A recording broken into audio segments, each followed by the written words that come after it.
OpenAI के एक भारतीय अमेरिकी सुचिर बालाजी जो अपने सैन फ्रांसिस्को अपार्टमेंट में मृत पाए गए, तो उनकी मौत के बाद सोशल मीडिया पर एक नई बहस छिड़ गई है।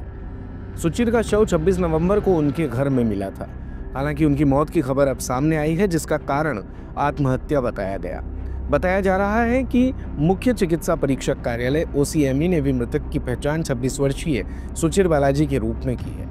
बालाजी ओपनएआई में रिसर्चर थे।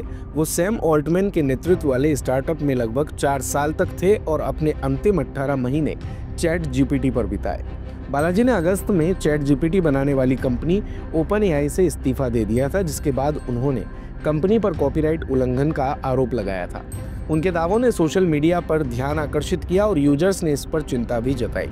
एक्स के मालिक और टेस्ला के CEO एलन मस्क ने भी उनके निधन पर प्रतिक्रिया दी है, लेकिन सुचिर के जरिए सोशल मीडिया पर हुआ पोस्ट अब वायरल हो रहा है, जिसमें उन्होंने विस्तार से बताया था कि मीडिया संगठनों के जरिए मुकदमों के जवाब में ChatGPT निर्माता का उचित उपयोग का तर्क काफ़ी अविश्वसनीय था।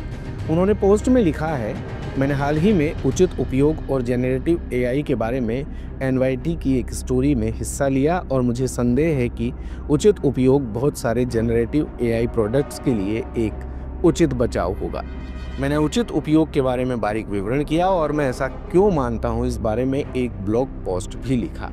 उन्होंने आगे लिखा, शुरू में मुझे कॉपीराइट, सही उपयोग आदि के बारे में ज़्यादा जानकारी नहीं थी, लेकिन जेन AI कंपनियों के खिलाफ दायर किए गए सभी मुकदमों को देखने के बाद उत्सुक हो गया।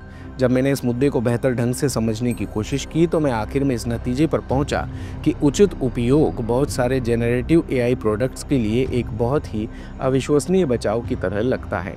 अहम वजह यह है कि वो ऐसे विकल्प बना सकते हैं जो उस डेटा के साथ प्रतिस्पर्धा करते हैं जिस पर उन्हें ट्रेंड किया जाता है। उन्होंने आगे लिखा, मैंने अपने पोस्ट में इस बात के बारे में भी और विस्तार से वजह लिखी है, क्योंकि मैं ऐसा मानता हूँ। जाहिर है वकील नहीं हूँ, लेकिन मुझे भी लगता है कि गैर वकीलों के लिए भी कानून को समझना ज़रूरी है।